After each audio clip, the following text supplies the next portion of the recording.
بسم الله الرحمن الرحيم.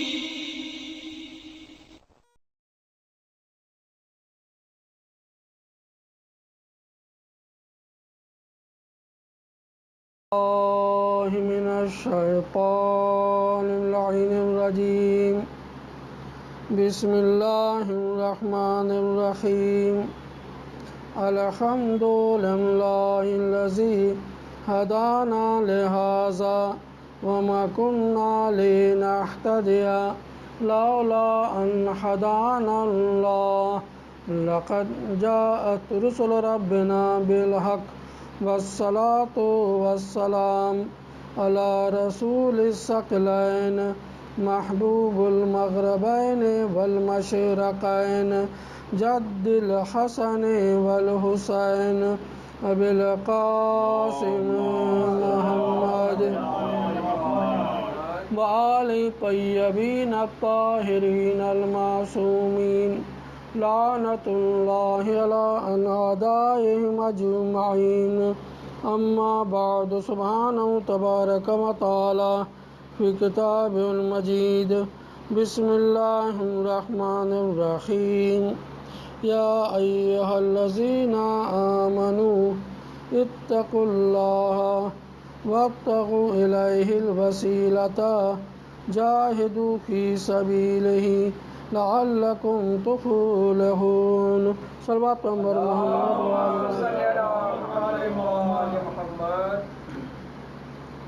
یہ آیت صاحبان ایمان کے لیے ہے. صاحبان ایمان وہ لوگ جو اللہ کے دین پر عمل کرتے ہوں.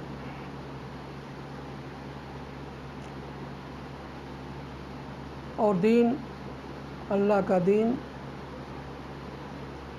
ہر پریشانیوں کی پناہ گاہ ہے. جو بھی مصیبت پریشانی آئے تو آپ دین کی پناہ میں آ جائیے، اسلام کی پناہ میں آ جائیے. دین میں، اسلام میں ساری پریشانیوں کا حل ہے، لیکن عقیدہ مضبوط ہو، ایمان مضبوط ہو. اگر ایمان مضبوط نہیں ہے، عقیدہ آپ کا مضبوط نہیں ہے تو ہم آپ پریشانیوں میں رہیں گے. ہمارا آپ کا خالق اللہ ہے، اور جو خالق ہوتا ہے، جو پیدا کرتا ہے، وہ اس کے بارے میں زیادہ بہتر جانتا ہے. تو اللہ کیا کہہ رہا ہے؟ وہ اپنے لیے نہیں کہہ رہا ہے، ایمان والوں کے لیے کہہ رہا ہے کہ یا ایھا الذین آمنو، اے ایمان لانے والو، تقوی اختیار کرو.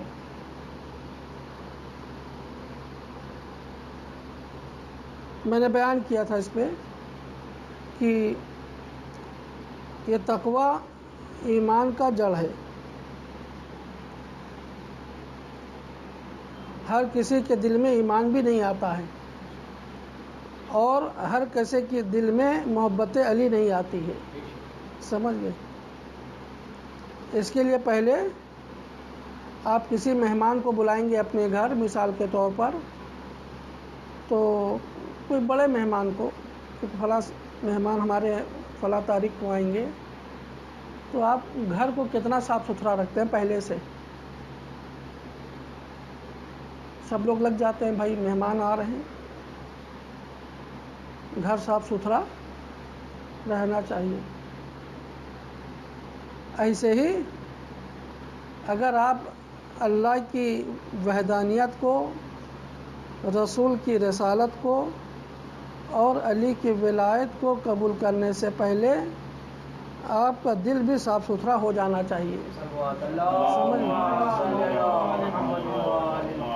گندگی نہ ہو. اگر گھر صاف ستھرا نہیں رہا تو مہمان تو آ جائے گا، پھر وہ جا کے کہے گا یار کیسا گھر تھا. پاکیزگی ضروری ہے، طہارت ضروری ہے، چاہے وہ گھر کی طہارت ہو اور چاہے وہ دل کی طہارت ہو. سمجھ گئے؟ طہارت بہت اہم ہے. اگر طہارت ہے تو آپ کے پاس ایمان ہے. سمجھ گئے؟ اگر طہارت نہیں ہے تو ایمان نہیں ہے. تو اللہ یہی کہہ رہا ہے کہ ایمان لانے والوں تقوی اختیار کرو. تقوی کی دعوت دے رکھی. تقوی کیا چیز ہے؟ حرام کاموں سے دوری کرو اور واجبات پر عمل کرو. یہی تقوی ہے. یہ تقوی اثر دکھاتا ہے، یہ نور ہے. یہ تقوی کیا ہے؟ نور ہے. یہ روشنی دیتا ہے.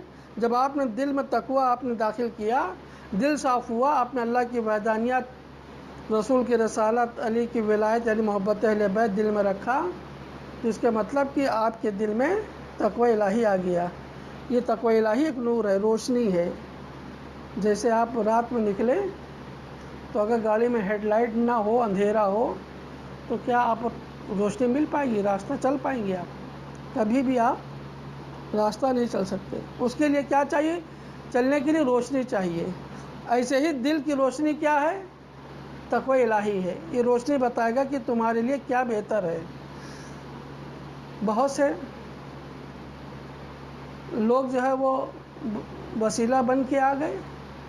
جیسے مارکیٹ میں اوریجنل چیز آتی ہے تو اس کے مقابلے میں جو ہے وہ نقلی چیز بھی آ جاتی ہے. جس کو پہچان ہے وہ نظروں سے پہچان لیتا ہے. لیکن تقوی الہی میں اتنا اثر ہوتا ہے کہ یہ تقوی الہی آپ نے جب دل میں داخل کیا تو دنیا کی ساری مشرری بیکار ہو جائے گی. اللہ اتنی طاقت دیتا ہے آنکھوں میں، دماغوں میں، کہ وہ تقوی کے ذریعے پہچان لے گا کہ ہمارے لیے بہتر وسیلہ کون ہے جو اللہ نے بنایا ہے. تو تقوی اثر دکھاتا ہے. کہنے کا مقصد یہ ہے، ایسا نہیں ہے جس چیز کو اللہ دعوت دے اس میں کوئی نہ کوئی لاجک ہے. سمجھ گئے؟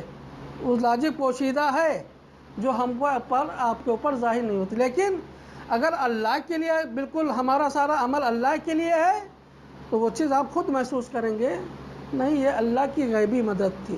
صلوات پیغمبر محمد تو یا ایھا الذین آمنوا اتقوا اللہ، اللہ کے لیے تقوی اختیار کرو. وابتغوا الیہ الوسیلۃ، اور اس تقوی کے ذریعے وسیلے کی معرفت حاصل کر لو. جاہدوا، اللہ کی راہ میں جہاد کرو، لعلکم تفلحون، تاکہ تم کامیاب ہو جاؤ. کامیاب کہاں ہونا ہے؟ دنیا میں کہ آخرت میں؟ آخرت میں. لیکن عمل یہیں سے شروع ہوگا. جب آپ دنیا میں اپنا عمل پیش کریں گے تو آپ کامیابی وہاں پائیں گے. جب آپ نے یہاں حرام کاموں سے پرہیزی نہیں کیا جو ہے پھر آپ کو جو ہے وہ چیز ظاہر نہیں ہوگی. تو آئیے دیکھتے ہیں. ایمان اہم ہے اور تقوی اہم ہے. یہ دو چیز ہمارے لیے اہم ہے. معرفت حاصل کرنا ہے. آپ یہ بتائیں کہ سبھی مسلمان جتنے بھی فرقے ہیں سب مسلمان اللہ کی عبادت کر رہے ہیں. معرفت کے ساتھ عبادت ہو رہی ہے یا بغیر معرفت کی عبادت ہو رہی ہے؟ اگر معرفت کے ساتھ اگر عبادت ہوتی تو اس کا مزہ ہی کچھ اور ہے.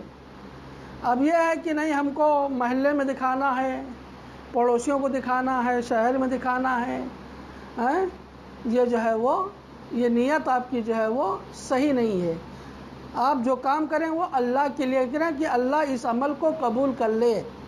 بہت سے لوگ ہیں سماج میں رمضان کا مہینہ گزر گیا، زبردستی کے لوگ میں روزے سے ہوں. بھائی کس نے پوچھا کہ تم روزے سے ہو؟ جہاں پر اللہ کا عمل ہو کبھی بھی اپنی زبان سے اظہار نہ کرو، پھر وہ عمل پھر کیسا وہ ریاکاری میں آ جائے گا. آپ سماج کو دکھانے کے لیے کریں یہ ریاکاری ہے. آپ یہاں پہ عزت نہیں پائیں گے. تھوڑے دن کے لیے عزت پا جائیں گے لیکن اللہ سے آپ کوئی امید نہ رکھیے. جو بھی کام کریں وہ اللہ کے لیے کریں تاکہ اللہ ہمارے اس عمل کو قبول کر لے. سمجھ گئے؟ تو اسی لیے کہا کہ معرفت بہت ضروری ہے. اللہ بار بار معرفت کے بارے میں آگاہی دے رہا ہے، پیغام دے رہا ہے کہ معرفت بہت ضروری ہے. ابھی آپ کے پاس محلے میں یا کہیں پہ بھی انجان آدمی آ جائے تو آپ اس کی بڑی معلومات کرتے ہیں، میں کون ہے، کہاں سے آیا ہے، ہیں بھائی کیوں آپ معرفت حاصل کر رہے ہو، اس کے بارے میں آپ کیوں جان رہے ہو، ہیں ایک جستجو پیدا ہوتی ہے. اس کے مطلب کہ آپ کو بھی ملنا پڑے کہ بھائی کون لو ہیں یہ کہ ہم اسے مل لیں. ہیں تو ایسے ہی جو ہے وہ اللہ کی معرفت ہے، رسول کی معرفت ہے. آج سارا دنیا کا مسلمان کلمہ تو پڑھ رہا ہے لیکن اللہ کی معرفت نہیں ہے، نہ رسول کی معرفت ہے. جب اللہ کی معرفت نہیں ہے، رسول کی معرفت نہیں ہے، اہل بیت کی معرفت نہیں ہے، تو یہ بتائیے کہ جو ہے وہ آدمی جاتا کس کے پاس ہے؟ جس کی معرفت ہوتی ہے نا. بغیر معرفت کے تو پہنچتا نہیں ہے. بھائی ہم جہاں جائیں گے وہاں ہماری معرفت ہوگی جبھی تو جائیں گے.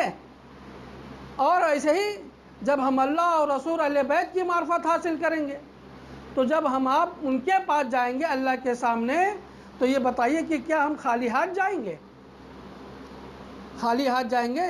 بھائی جو جس سے ملنے جاتا ہے، اسلام میں لوگوں نے، مسلمانوں نے رسم و رواج جو ہے بگاڑ دیا ہے کہ کہیں بھی جاؤ ملنے کے لیے تو خالی ہاتھ نہ جاؤ. سمجھ گئے؟ کچھ نہ کچھ لے کے جاؤ، پھل لے کے جاؤ، مٹھائی لے کے جاؤ. ہاں کسی کے گھر جا رہے ہو ملنے کے لیے، ہاں معرفتی بنا کے جا رہے ہو تو خالی ہاتھ. مریض کو دیکھنے بھی جاؤ تو خالی ہاتھ نہ جاؤ، کچھ لے کے جاؤ. ہاں گھر میں کسی کے داخل ہو تو کچھ جو ہے وہ گھر میں لے کے داخل ہو. یہ اسلام میں موجود ہے، یہ اخلاقیات ہے. لیکن مسلمانوں نے کیا کیا؟ یہ رسم و رواج جو ہے وہ ختم کر دیا، ایسے ہی پہنچ جاتے ہیں جو ہے. تو لہٰذا جب بھی جائیں تو کچھ لے کے جائیں. جب یہ اخلاقیات میں یہ ہے کہ جب کسی کے گھر جائیں تو کچھ لے کے جائیں. اب یہ بتائیے کہ جب ہم اللہ اور رسول اہل بیت کے سامنے جائیں گے تو ہم آپ کیا لے کے جائیں گے؟ کچھ تو ہونا چاہیے کہ خالی ہاتھ جائیں گے. آپ خالی ہاتھ جائیں گے تو آپ کو وہ قریب بھی نہیں آنے دیں گے.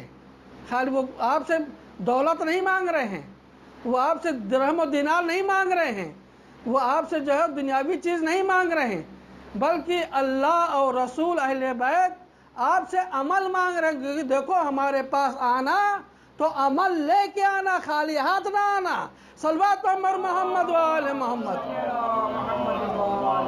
عمل ہے نہیں، عمل ہے نہیں. نماز پڑھنا ہے تو سماج کو دکھانے کے لیے، روزہ رکھنا ہے تو سماج کو دکھانے کے لیے، کار خیر غلہ بانٹ رہے ہیں لاک ڈاؤن میں تو سماج کو دکھانے کے لیے.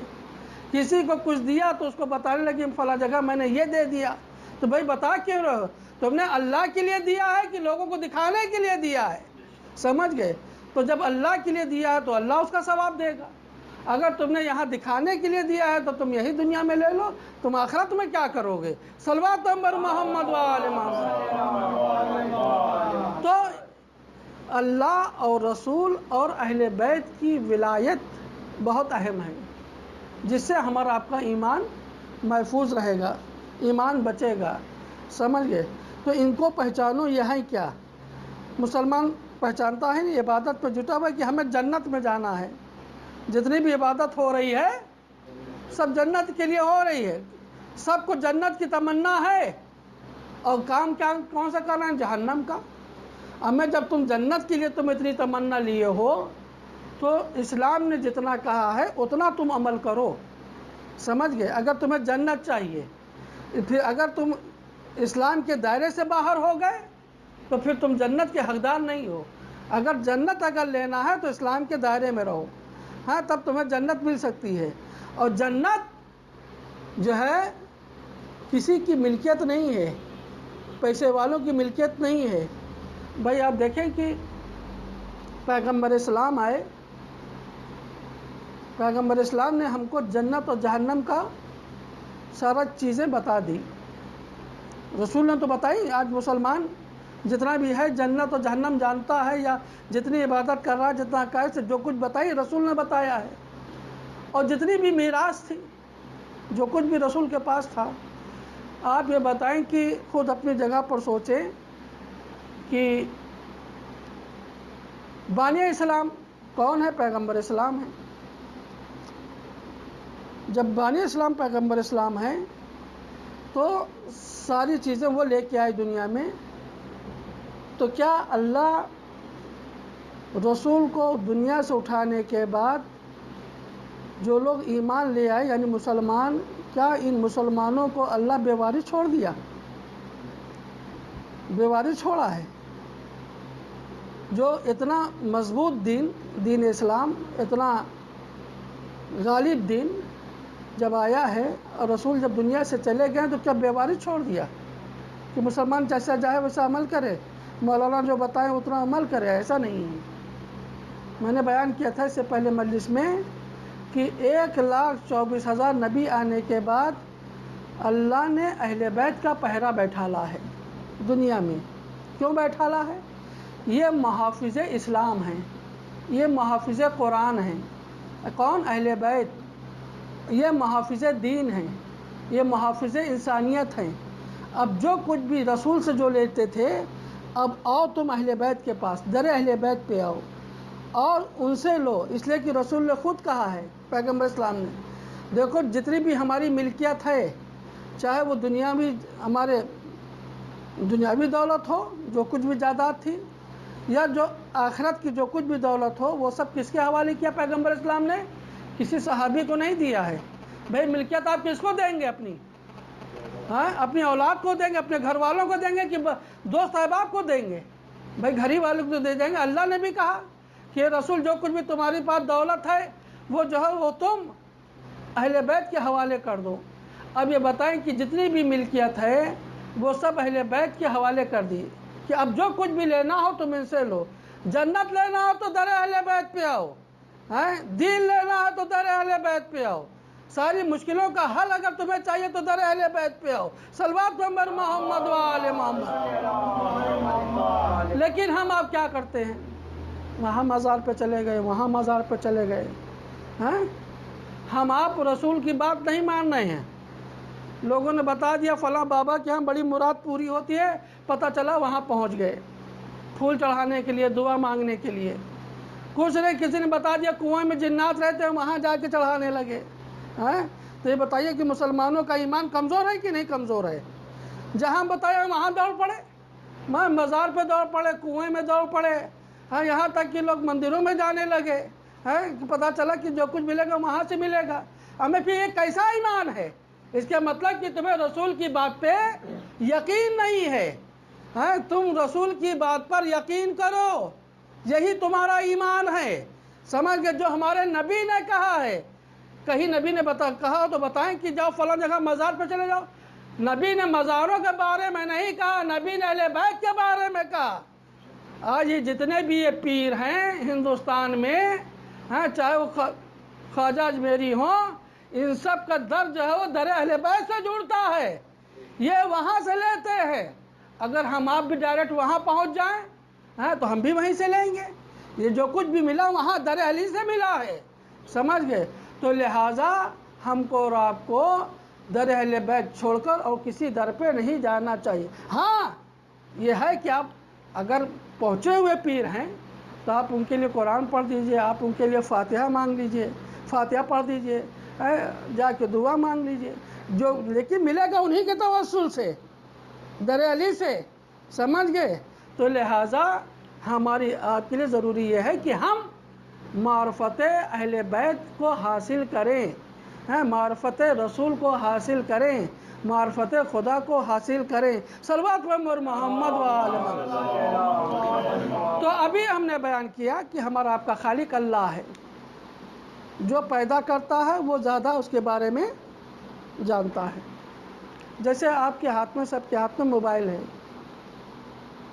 موبائل ہے سبھی کے ہاتھ میں۔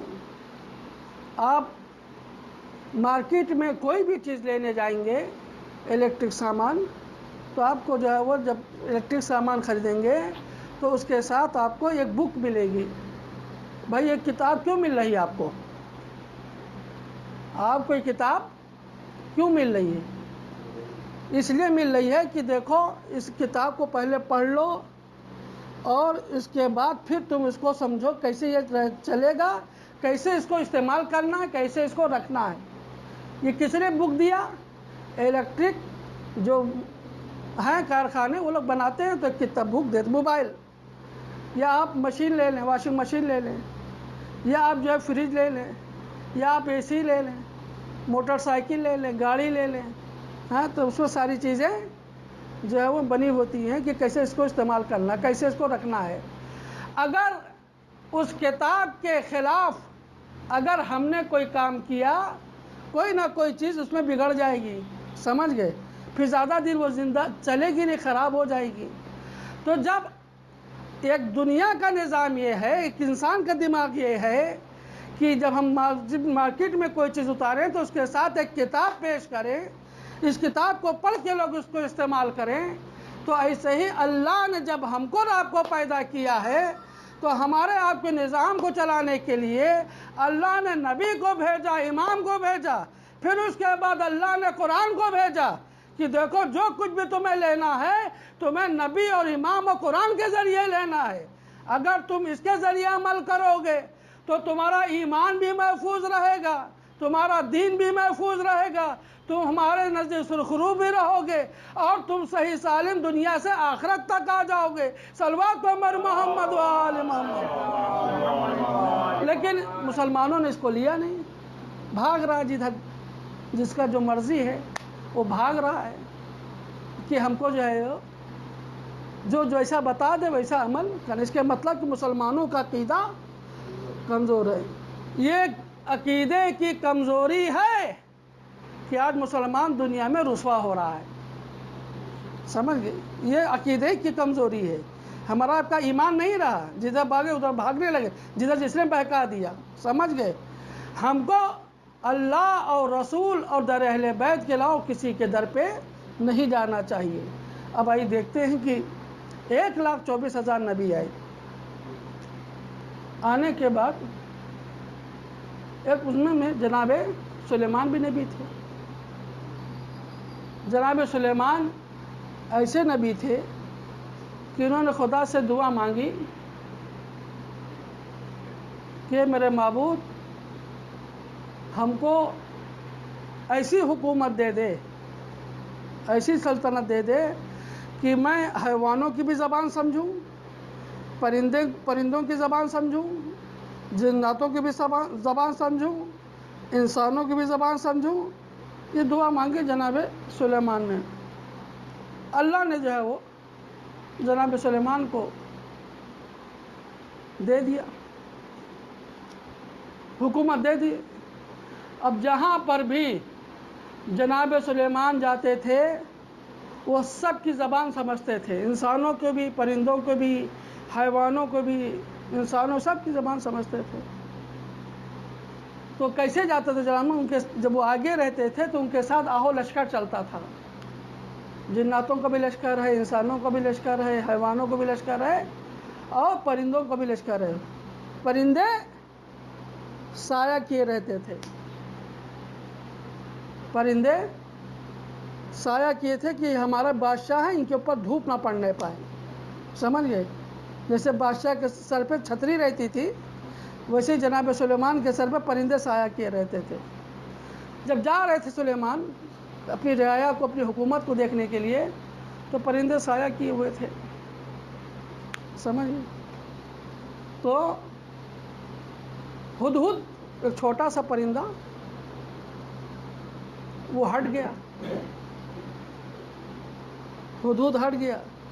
ہدہد آپ دیکھیں کہ ہدہد کے بارے میں آپ ڈالیں اس پہ گوگل پہ، سائنس نے ریسرچ کیا ہے کہ ہدہد ایک ایسی طاقت ہے، ایسا پرندہ ہے، اس کی آنکھ اتنی تیز ہوتی ہے کہ وہ زمین کی تہوں میں بھی پانی دیکھ لیتا ہے کہ کہاں پانی ہے، اتنی تیز اس کی آنکھ ہوتی ہے۔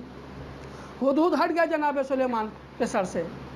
جب ہٹ گیا تو جب جناب سلیمان کے اوپر دھوپ پڑی تو جناب سلیمان نے پرندوں سے پوچھا کون ہٹا؟ کہا کہ ہدہد ہٹ گیا۔ تو اب بتائیں کہ ایک پرندہ بغیر بادشاہ کے حکم سے ہٹ جائے، بادشاہ خوش ہوگا یا ناراض ہوگا؟ ناراض ہوگا کہ بغیر پوچھے ہم سے کیسے ہٹ گیا وہ، کہاں چلا گیا؟ پرندوں نے کہا مجھے نہیں معلوم کہاں گیا وہ، لیکن حدود ہٹا جو آپ کے اوپر دھوپ پڑی۔ کہا اچھا ٹھیک ہے، واپس آنے دو اس کو۔ جب جناب سلیمان جب ایک میدان میں پہنچے تو رعایا سے اپنی کچھ کہہ نہیں چاہتے تھے، وہ ہدہد پلٹ کے آ گیا۔ جب آیا تو ہدہد جب سامنے آیا، کہا بھائی یہ بتاؤ کہ تم کہاں گئے تھے بغیر پوچھے؟ تو ہدہد نے جواب دیا کہ جس طرح سے آپ ایک چھوٹے موٹے حکومت کے مالک ہیں، ویسے ہی ملک بلقیس گیا تھا۔ جناب قرآن میں پورا قصہ ہے بلقیس، کہا وہ حکومت دیکھنے گیا تھا میں۔ کہا کیوں؟ کہا اس لیے کہ نہ اس کی شادی ہوئی ہے نہ آپ کی شادی ہوئی ہے، میں چاہتا دونوں کا رشتہ ہو جائے۔ سمجھ گئے؟ تو جب شادی کی بات آ گئی تو جناب سلیمان کا غصہ اتر گیا، پھر بگڑے نہیں۔ اب جناب سلیمان کے دل میں جذبہ پیدا ہوا۔ کیا جذبہ پیدا ہوا؟ دل نے تمنا کی اور یہ بات اپنے وزیروں کے سامنے رکھی۔ کہا کہ کون ہے کہ جو تخت بلقیس لے آئے؟ سمجھ گئے؟ کہاں ہے تخت بلقیس؟ ہیں؟ بعض روایتوں میں ہے کہ یمن لگتا تھا، یمن، ہزاروں میل کا فاصلہ۔ اب بتائیں کہ مسلمان آج سوچے سمجھنے کی بات ہے، مسلمان دنیا کی طرف بھاگ رہا ہے۔ کہنے کا مقصد یہ ہے کہ وہ دنیا کی طرف بھاگ رہا ہے اور مروب ہو رہا ہے، سائنس سے مروب ہو رہا ہے، سائنس کی طرف بھاگ رہا ہے، نہیں معلوم کدھر کدھر بھاگ رہا ہے۔ مسلمانوں کا عقیدہ کتنا کمزور ہے۔ آپ دیکھیں کہ اسلام میں کتنی طاقت ہے، اسلام میں کتنی طاقت، اس لیے میں بیان کر رہا ہوں۔ کہا کہ کون ہے جو ان وزیروں میں کہ وہ تخت بلقیس لے آئے؟ اس زمانے میں علم سائنس تھا، نبیوں کے زمانے نہیں تھا۔ تو جتنے وزیر تھے سب نے ہاتھ اٹھا دیا، میں لے آؤں گا، میں لے آؤں گا، میں لے آؤں گا۔ لانے کو سبھی تیار ہو گئے، لیکن جناب سلیمان نے بات رکھی کہ کون کتنے دن میں لائے گا، کون کتنے دن میں لائے گا۔ کسی نے کہا 6 مہینے میں لاؤں گا، کسی نے کہا سال بھر میں لاؤں گا، کسی نے کہا کہ میں 3 مہینے میں لاؤں گا، کسی نے کہا میں 2 مہینے میں لاؤں گا۔ ہزاروں میل کا فاصلہ ہے۔ وہیں پر آصف ابن برخیہ بیٹھے تھے، انہوں نے کہا کہ جناب سلیمان آپ کی پلک بھی نہیں جھپکنے پائے گی، میں تخت بلقیس لا کے حاضر کر دوں گا۔ کون سی ایسی طاقت تھی آصف ابن برخیہ کے پاس کہ پلک جھپکتے ہی جب لا کے حاضر کر دوں گا؟ کہا لاؤ، ادھر پلک جھپکی، ادھر تخت بلقیس حاضر ہو گیا۔ کیا تھا ان کے پاس؟ کون سی ایسی طاقت تھی؟ روایتوں میں ملتا ہے، کتابوں میں ملتا ہے کہ ان کے پاس بسم اللہ الرحمن الرحیم کی جو ہے وہ اسم اعظم میں سے یہ بھی ایک آتا ہے۔ سمجھ گئے؟ بسم اللہ الرحمن الرحیم کا ایک پلک جھپکتے ہی تخت بلقیس حاضر کر دیا۔ علم سائنس نہیں تھا، اسم اعظم جناب آصف بن برخیہ کے پاس تھا، صرف بسم اللہ الرحمن الرحیم۔ ہمیں جب بسم اللہ الرحمن الرحیم میں جو ہے اتنی طاقت ہے، جب آصف بن برخیہ نے بلا لیا، اور جس کے پاس قرآن کا پورا علم ہو، اب بتائیں کہ قرآن کا علم کس کے پاس ہے؟ کیا صحابہ کے پاس ہے؟ صحابیوں کے پاس بھی نہیں ہے، دنیا کے کسی مولوی کے پاس نہیں ہے۔ قرآن کا پورا علم، قرآن کا پورا علم اگر ہے تو در علی پہ ہے۔ سمجھ گئے؟ صلوات محمد محمد، صرف در علی پہ ہے، اس لیے کہ وارث قرآن علی ہیں۔ جن کے پاس قرآن کا پورا علم ہو ان کا کیا کہنا ہے؟ تو جو کچھ ہیں اللہ اور رسول کے بعد وہ اہل بیت ہیں۔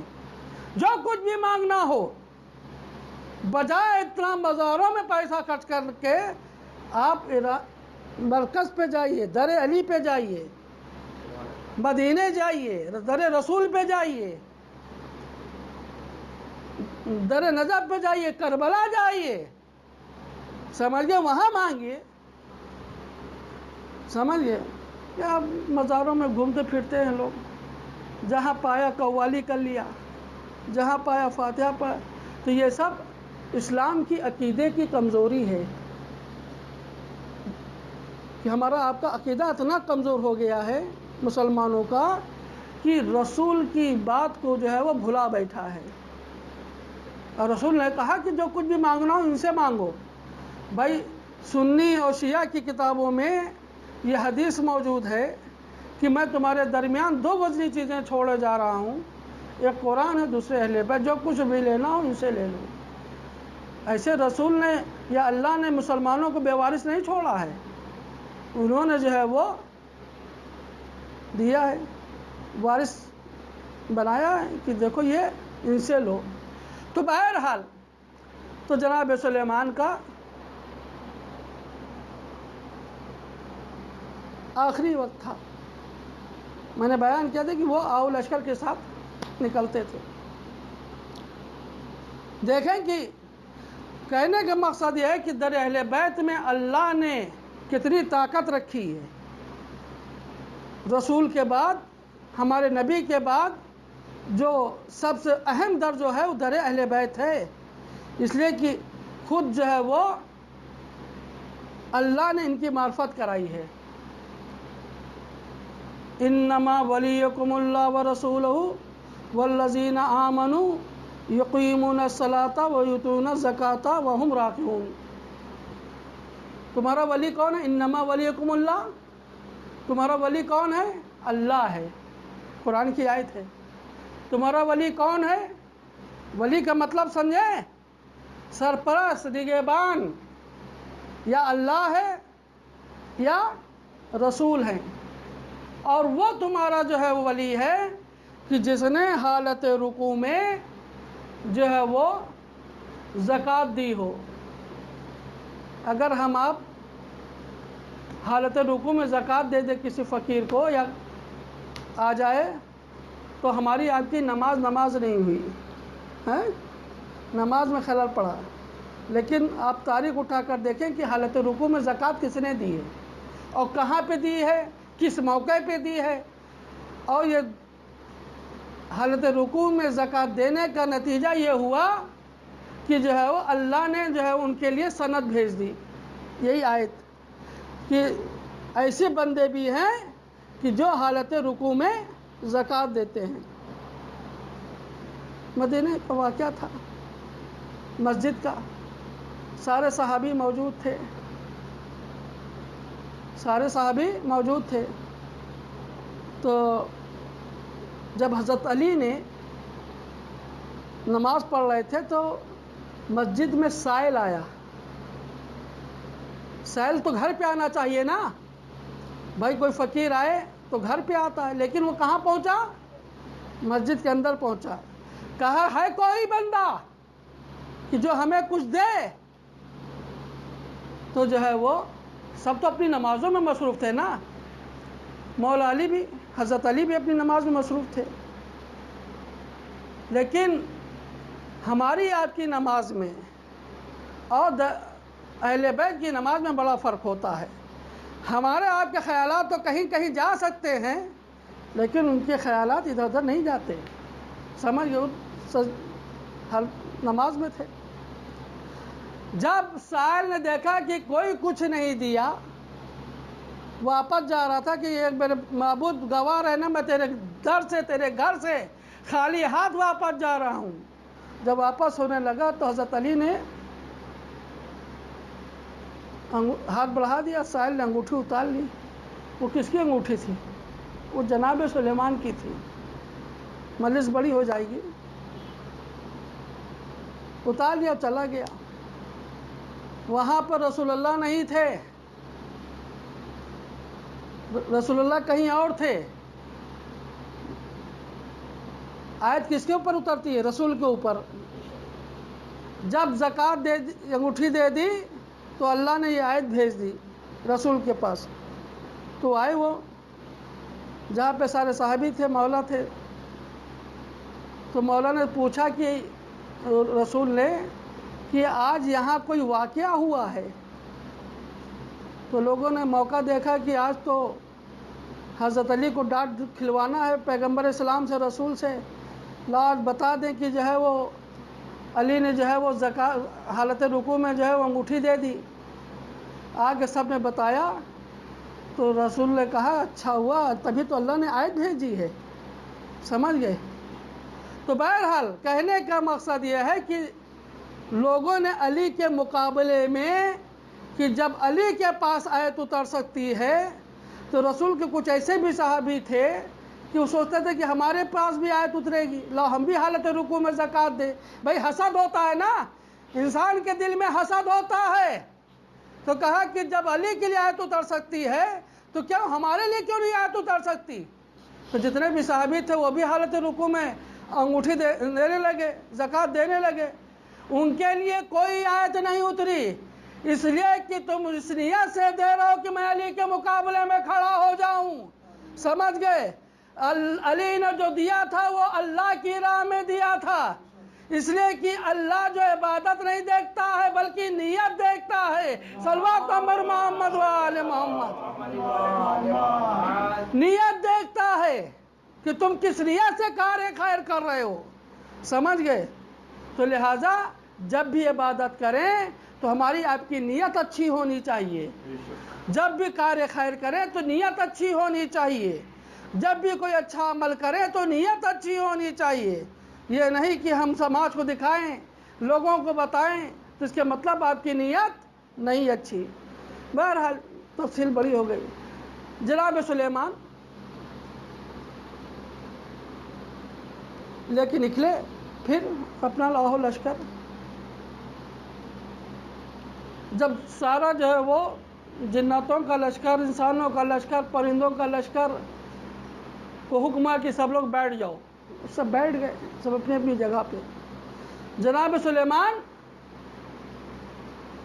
دیکھیں کہ میں کہاں لے جا رہا ہوں بات۔ آپ یہ سوچیں کہ دنیا میں سب سے بڑا احسان جو اگر ہے تو رسول اللہ کا ہے، ہمارے آپ کے آخری نبی کا ہے، بہت بڑا احسان ہے۔ اس احسان کو نہیں بھولنا چاہیے، یہ ذہن میں یاد رکھیے گا کہ احسان جو کرتا ہے تو ہم آپ اس کے احسان کے نیچے دبے رہتے ہیں۔ بھائی آپ کا پڑوسی نے آپ کے ساتھ احسان کیا کسی مشکل میں، تو آپ کہتے ہیں نہیں بڑا احسان کیا اس نے، میں کیسے جاؤں اس کے سامنے؟ تو یہ احسان یاد رکھیے گا۔ تو جب جناب سلیمان نے کہا کہ سب لوگ بیٹھ جاؤ، سب بیٹھ گئے۔ جب سب بیٹھ گئے جو جناب سلیمان کے ہاتھوں میں عصا تھا، لاٹھی تھی، اس کا سہارا دے کے کھڑے تھے۔ کہا کہ جب تک میں کھڑا ہوں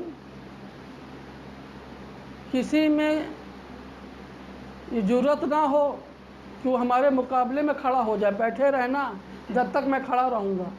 کیا کہا کہ جب تک میں عصا کے پہ تکیہ دیے کھڑا ہوں اور ہمارے کوئی یہ جرأت نہ کرے کہ وہ کھڑا ہو، بیٹھا رہے۔ یہ حکم صادر ہو گیا جناب سلیمان کے پاس۔ اتنا کہنا، اور نہ کوئی میرے پاس آئے، میرے قریب آئے، یہ بھی کہا۔ جب یہ سب کہہ چکے تو جناب سلیمان کے سامنے کون آیا؟ ملک الموت آ گئے۔ ملک الموت میں جناب سلیمان میں بات ہوئی۔ کہا میں نے ابھی کہا کہ دیکھو کوئی میرے مقابلے میں نہ آئے، میرے سامنے نہ آئے، سب کو بیٹھنے کا، تم کیسے آ گئے؟ تو ملک الموت نے کہا کہ ہم کو پوچھنے کی ضرورت نہیں ہے۔ کہا کون ہو؟ کہا ملک الموت ہوں۔ کہا کیوں آئے ہو؟ کہا آپ کی روح نکالنے آیا ہوں۔ تو جناب سلیمان نے کہا کہ بیٹھ جاؤں؟ کہا نہیں، بیٹھنے کا حکم نہیں ہے، کھڑے رہیے آپ، سمجھ گئے؟ کہا کیا مطلب؟ کہا کہ کھڑے کھڑے روح نکالو گے؟ کہا ہاں۔ جناب سلیمان کی روح ملک الموت نے ایسے کھڑے کھڑے نکال کے اور چل دیے، روح نکال لی، ملک الموت روح نکال کے چل دیے۔ اور رعایا کیا سمجھ رہی ہے کہ ابھی جناب سلیمان زندہ ہیں، ایسی لاٹھی کا سہارا لیے کھڑے ہیں۔ اب کسی میں ہمت نہیں ہے تو کھڑا ہو جائے، اس لیے جان ہے کہ ابھی زندہ ہیں، لیکن کیا ہوا؟ اللہ نے کیسے موت کی خبر پہنچائی؟ جو لوگ بیٹھے تھے، جو عصا پہ سہارا دیے تھے، اس کو نیچے سے دیمک نے چاٹنا شروع کیا۔ دیکھیں دیمک کا کمال، دیکھیں دیمک دیکھا ہے نا، دیمک نے چاٹنا شروع کیا، اتنا چاٹا اس عصا کو کہ وہ عصا کمزور ہوا۔ جب عصا ٹوٹ کے نیچے گرا تو جناب سلیمان بھی گرے۔ تب ان لوگوں نے سمجھا کہ جناب سلیمان اب اس دنیا میں نہیں ہیں۔ سمجھ گئے؟ موت کا پیغام کس نے بتایا؟ جناتوں کو، انسانوں کو، پرندوں کو دیمک نے بتایا نا۔ وہ دیمک ایسا نہ چاہتے نہ ان کو موت کی خبر ہوتی۔ تب آپ نے دیکھا کہ آپ جہاں پر بھی دیمک لگی ہو تو آپ غور کریے گا کہ وہاں پہ ہلکی سی نمی پائی جاتی ہے، ہلکی سی نمی ہوتی ہے۔ غور کریے گا یہ نمی کیوں ہوتی ہے؟ یہ جنات آ کے جہاں پہ دیمک ہوتی ہے وہاں پہ پانی چھڑکتے ہیں۔ کیوں چھڑکتے ہیں؟ کہ دیمک نے احسان کیا ہمارے اوپر کہ جناب سلیمان کی موت کی خبر دی۔ سمجھ گئے؟ اس لیے جو ہے وہ جنات لوگ پانی وہاں پہ چھڑکتے ہیں آ کے، کس نے موت کی خبر دی ہے۔ اور جس دنیا میں اہل بیت نے دنیا پہ احسان کیا ہو، بس میں نے مجلس کو ختم کیا، رسول آل رسول نے دنیا پہ اہل مسلمان پر احسان کیا ہو، انہی کے بچوں میں کربلا میں پانی بند کر دیا جاتا ہے۔ سوچنے کی بات ہے۔ کلمہ گو تھے، مسلمان تھے، حافظ تھے، حاجی تھے، رسول کا کلمہ پڑھنے والے لوگ تھے، اور حسین کے بچوں کو گھیر کے ان کو 3 دن کی بھوک و پیاس کی عالم میں رکھا جاتا ہے۔ رسول نے جتنا احسان کیا ہو، آل رسول نے اتنا بڑا احسان کیا ہو، اللہ اکبر۔ بس عزاداروں، میں نے مجلس کو ختم کیا۔ ان لوگوں نے معرفت نہیں حاصل کی، ان کے دل میں ایمان نہیں اترا تھا، ان کے دل میں شریعت نہیں تھی۔ حسین کو گھیر کے کربلا میں لائے۔ ابھی آپ نے مرثیے میں جناب مسلم کا مصائب سنا۔ کوفے والوں نے امام حسین کو خط لکھا کہ جناب امام حسین کو کہ آقا آپ کوفے آ جائیے۔ تو جناب امام حسین نے سارے خطوں کا جواب ایک خط میں دیا، کہا کہ دیکھو میں تو نہیں آ سکتا ہوں، میں اپنے بھائی مسلم عقیل کو بھیج رہا ہوں، یہ جیسے حالات ہوں گے ویسے وہ بتائیں گے، پورا مصائب نہیں پڑھنا ہے۔ جب جناب سلیمان کوفے پہنچتے ہیں اور وہاں نماز پڑھتے ہیں،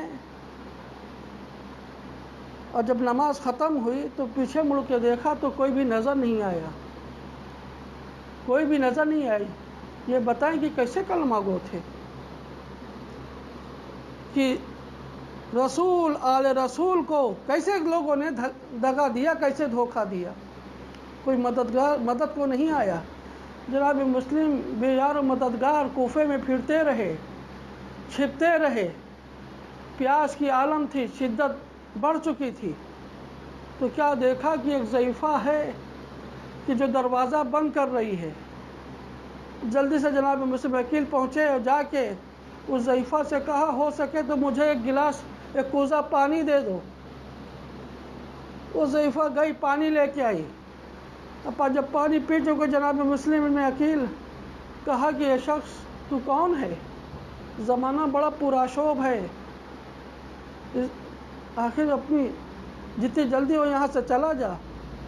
جناب مسلم عقیل نے کہا جس کے گھر نہ ہو وہ کہاں جائے؟ جس کے وطن نہ ہو وہ کہاں جا، کہا آپ کون ہیں؟ کہا آپ حضرت علی کو جانتی ہیں؟ کہا وہ تو میرے امام ہیں، وہ میرے امام ہیں، انہوں نے حکومت کی ہے۔ کہا میں انہی کا بھتیجا مسلم عقیل ہوں۔ فوراً جو ہے وہ مسلم عقیل کو کہا آپ میرے گھر میں داخل ہوئی ہے، آئیے اندر آئیے۔ مہمان خانے میں لے گئی، بستر بچھا دیا، سب کچھ لگا دیا، کہا یہیں آرام کریے، آپ باہر نہ جائیے، اس لیے کہ زمانہ بڑا پرآشوب ہے۔ لیکن عزادارو، حسین کے چاہنے والوں، وہ بھی وقت آتا ہے کہ جب جناب مسلم عقیل گرفتار کر لیے گئے، ابن زیاد کے دربار میں لائے گئے، تو ایک مرتبہ جو ہے لوگوں نے کہا کہ تم نے ہمارے امیر کو سلام نہیں کیا۔ کہا خبردار، صرف ہمارا امیر حسین ہے۔ کہا کہ تم سلام کرو نہ کرو، میں تمہیں ضرور قتل کروں گا۔ ہاں عزادارو، وہ بھی وقت آیا، جناب مسلم عقیل کے لیے حکم صادر ہوا کہ ان کو دارالعمارہ پہ لے جا کے ان کا سر قلم کر لیا جائے۔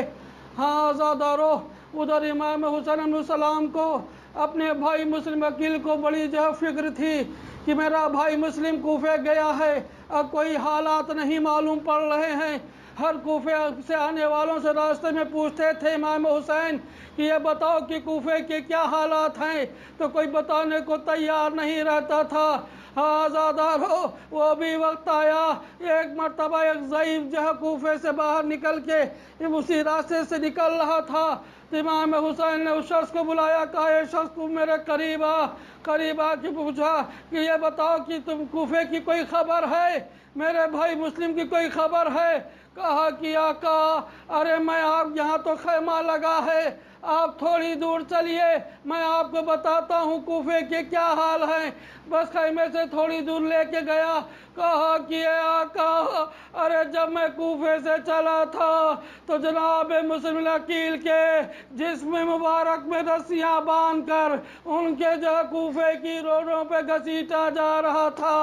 امام نے کہا انا للہ و انا الیہ راجعون۔ بس عزادارو، اس کے بعد امام حسین خیمے آئے، آنے کے بعد ایک مرتبہ خیمے کے اندر بیٹھتے ہیں اور مسلم عقیل کی بیٹی کو بلایا اور اس کے بعد اپنے زانو پہ بیٹھا لا، ایک طرف اپنی بیٹی سکینہ کو بلایا اور ان کو بھی زانو پہ بیٹھا لا۔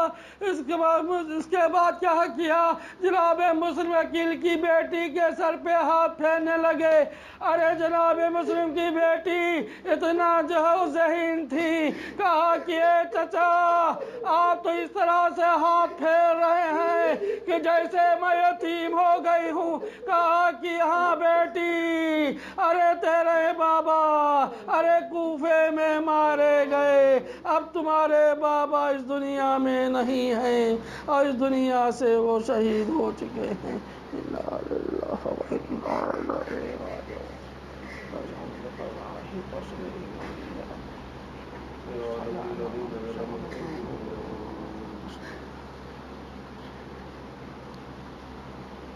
پروردگارا، ہماری اس عبادت کو قبول عطا فرما۔ پروردگار اہل بیت کا واسطہ جو مومنین ذکر حسین میں بیٹھے ہوئے ہیں، پروردگار ان کی دلی حاجتوں کو پورا عطا فرما۔ پروردگار اہل بیت کا واسطہ جن مرحومہ کے اصال ثواب کی مجلس ہے، پروردگار ان کے درجات کو بلند عطا فرما۔ پروردگار اہل بیت کا واسطہ مرحومہ کے فرزندان کو، ان کی بیٹیوں کو صبر جمیل عطا فرما۔ پروردگار اہل بیت کا واسطہ مرحومہ کے فرزندان جو روزی سے لگے، ان کی روزی میں خیر و برکت عطا فرما۔ پروردگار اہل بیت کا واسطہ جو مومن مومنات بیمار ہیں، ان سب کو شفائے کلی عطا فرما۔ پروردگار اہل بیت کا واسطہ جو ہمارے نوجوان علم عمل میں مصروف ہیں، ان کو کامیاب عطا فرما۔ پروردگار اہل بیت کا واسطہ جو ہمارے بزرگان موجود ہیں، ان سب کو طول عمر عطا فرما۔ پروردگار اہل بیت کا واسطہ جو مومن مومنات اس دنیا سے مرحوم ہو چکے ہیں، ان کے بھی درجات کو بلند عطا فرما۔ پروردگار بانیان مجلس کے دلی مقاصد کو پورا عطا فرما۔ پروردگار امام زمانہ کا ظہور عطا فرما۔ آپ حضرات ایک مرتبہ سورہ حمد 3 مرتبہ قل اللہ پڑھ کر نسرین جہاں بنت سعید احمد کے لیے پڑھ کے بس دیں۔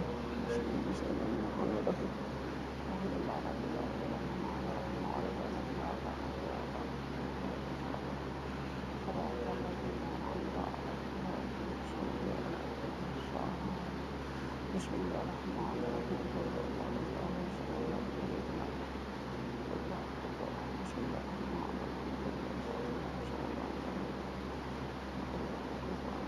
اللہ